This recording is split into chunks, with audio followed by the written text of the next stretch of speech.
1. I'm still under the weather, so apologies. 2.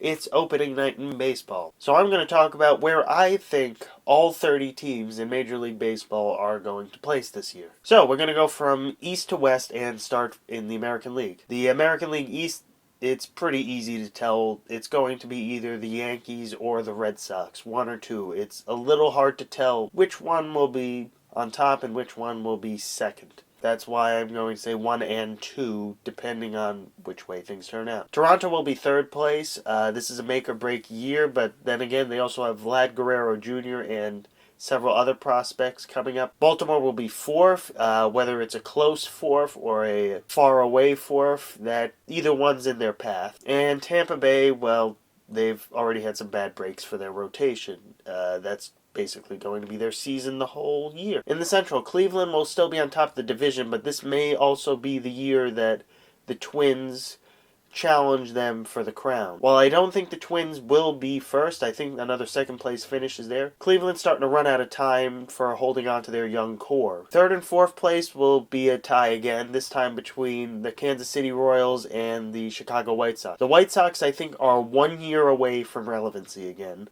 but player performances could always accelerate or decelerate that timeline.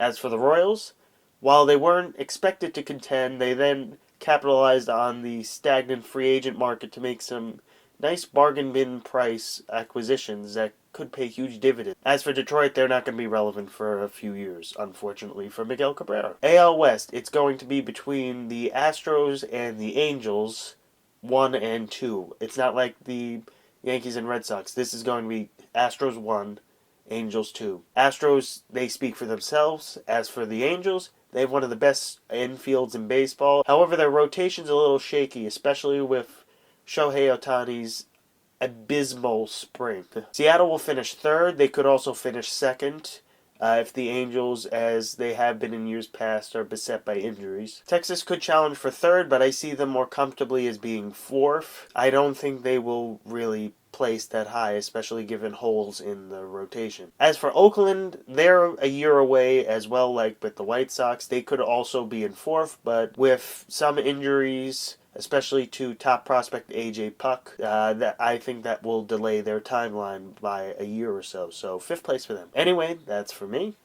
I will see you next week.